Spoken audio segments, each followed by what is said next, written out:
అందరికీ నమస్తే అండి.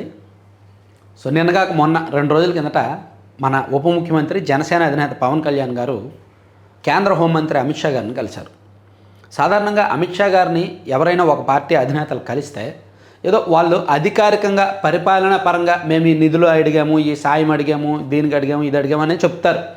కానీ అమిత్ షా గారు బీజేపీ రాజకీయ నిర్ణయాలు కేంద్ర బిందువు, డెసిషన్ మేకర్ ఆయనతో మాట్లాడిన తర్వాత మోదీ గారికి ఆయన చెప్తుంటారనమాట.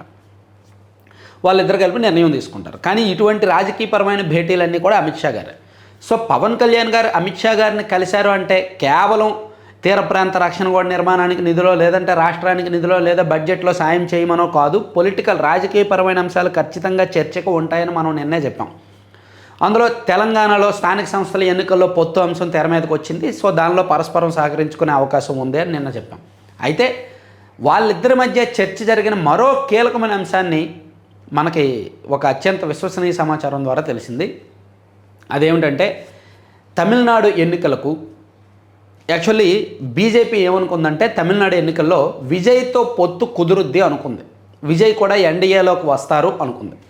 వస్తే ఆంధ్రప్రదేశ్లో పవన్ కళ్యాణ్ ఎలాగైతే క్రేజ్ ఉన్న నాయకుడిగా, క్రౌడ్ పుల్లర్గా, ఒక ఇమేజ్ ఉన్న, స్టార్ ఇమేజ్ ఉన్న నాయకుడిగా బీజేపీకి ఉపయోగపడ్డారో, కూటమిలో కీలకమైన భాగస్వామిగా ఉన్నారో, తమిళనాడులో కూడా అన్నాడీఎంకేతో సహా విజయ్ కూడా తోడుంటే అక్కడ కూడా ఎన్డీఏ అధికారంలోకి వస్తుంది. ఎందుకంటే విజయ్కి యూత్లో క్రేజ్ ఉంది, కొన్ని వర్గాల్లో మంచి క్రేజ్ ఉంది, అతను ఓట్ బ్యాంక్ అరౌండ్ 12 to 14% వరకు అతనికి ఓట్ బ్యాంక్ ఉంది. సో ఆ ఓట్ బ్యాంక్ కలిసి వస్తుంది అధికారంలోకి రావడానికి, ఎన్డీఏ అధికారంలోకి రావడానికి, స్టాలిన్ను ఓడించడానికి అని బీజేపీ భావించింది. కానీ విజయ్ బీజేపీతో పొత్తుకు అస్సలు అంగీకరించట్లా. ఎందుకంటే సైద్ధాంతికంగా బీజేపీతో విభేదిస్తున్నాడు ఆయన. ఎందుకంటే బీజేపీతో పొత్తు పెట్టుకుంటే ఖచ్చితంగా విజయ్ నమ్ముకున్న కొన్ని వర్గాలు, ముస్లిం మైనారిటీ అండ్ ఇతర వర్గాలు విజయ్కి దూరం చేస్తాయి. సో అక్కడ ద్రవిడ సెంటిమెంట్ ఎక్కువ. సో అందుకని అది కూడా కొంత వ్యతిరేకత కారణమవుద్ది, దెబ్బతింటానని విజయ్ నమ్మకం. అందుకని బీజేపీ వాళ్ళు ఎంత ప్రెజర్ చేస్తున్నా సరే అతను పొత్తుకు ఒప్పుకోవట్లేదు అనమాట. సింగిల్గా వెళ్ళడానికి రెడీ అవుతున్నాడు. అందుకే అతనికి ఆల్టర్నేటివ్గా పవన్ కళ్యాణ్ గారికి తమిళనాడు బీజేపీ ఎలక్షన్ ఇన్ఛార్జిగా ఇచ్చేలాగా, ఎన్డీఏ తరపున తమిళనాడు ఇన్ఛార్జిగా పవన్ కళ్యాణ్ గారు వ్యవహరించేలాగా, పవన్ కళ్యాణ్ గారు ప్రభావం తమిళనాడులో కొన్ని చోట్ల ఉంటుంది.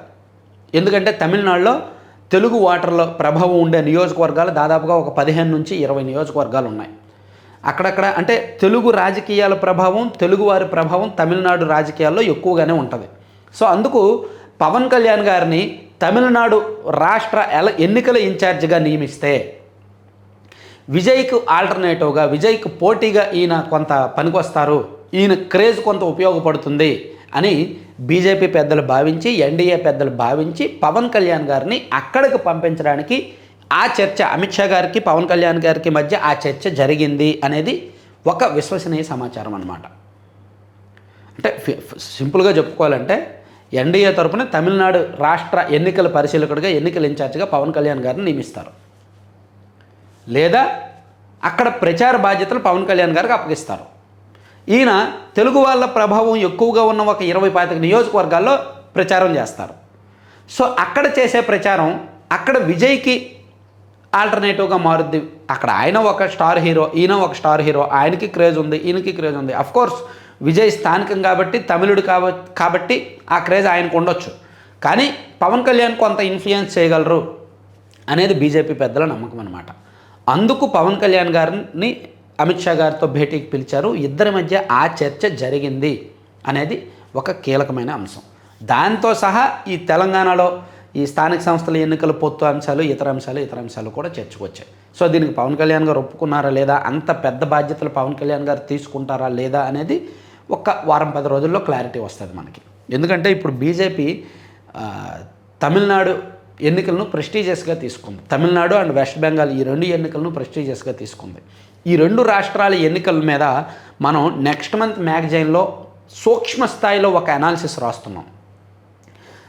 మన టీం ఆల్రెడీ అక్కడ చాలామందితో, నేషనల్ మీడియా వాళ్ళతోనూ, చాలా లోకల్ వాళ్ళతో చాలామందితో మాట్లాడి మన టీం అక్కడికి వెళ్ళి అక్కడ బలాబలాలు ఏంటనేది చూస్తున్నారు. సో నెక్స్ట్ మంత్ మన గుండు సూది మ్యాగజైన్ నెక్స్ట్ మంత్ ఎడిషన్లో 3 కీలకమైన అంశాలు ఉంటాయి. ఒకటి, జగన్మోహన్ రెడ్డి గారు మళ్ళీ అధికారంలోకి వస్తారా రాదా, పార్ట్ 1 స్టోరీ, ఒకటి 4 పేజీల కవర్ స్టోరీ ఉంటుంది. అలాగే తమిళనాడు, వెస్ట్ బెంగాల్ ఎన్నికలకు సంబంధించి కీలకమైన సూక్ష్మ స్థాయి ప్రభావితం చేసే అంశాలను కూడా మన నెక్స్ట్ మంత్ మ్యాగజైన్లో వస్తుంది. ఆ మ్యాగజైన్ మరో 10 రోజుల్లో మార్కెట్లో అందుబాటులో ఉంటుంది. మీకు ఎవరికైనా జనవరి నెల మ్యాగజైన్ కావాలన్నా లేదా ఫిబ్రవరి నెల నెక్స్ట్ మంత్ మ్యాగజైన్ కావాలన్నా ఇమీడియట్గా 9391335993 అనే నెంబర్కి వాట్సాప్లో మెసేజ్ చేయండి, బుక్ చేసుకోండి. మీకు 30 పేజీలు చదవడం పెద్ద కష్టమేమీ కాదు. ఈ డిజైను, ఇంత ప్రొఫెషనల్ డిజైను, ఇంత కంటెంట్, ఇంత క్వాలిటీ, మీరు పేపర్ క్వాలిటీ కూడా చూడొచ్చు, ఒక్కొక్క పేపర్ క్వాలిటీ చూడొచ్చు, అండ్ దాని ప్రింటింగ్ డిజైన్ చూడొచ్చు. హై ప్రొఫెషనల్గా డిజైన్ చేయించాం మనం.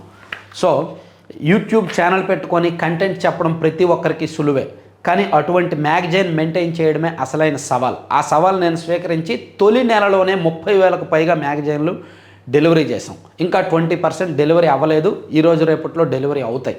సో నెక్స్ట్ మంత్ ఇటువంటి సమస్యలు, డెలివరీ ఇష్యూస్ లేకుండా పకడ్బందీగా ప్లాన్ చేసామన్నమాట.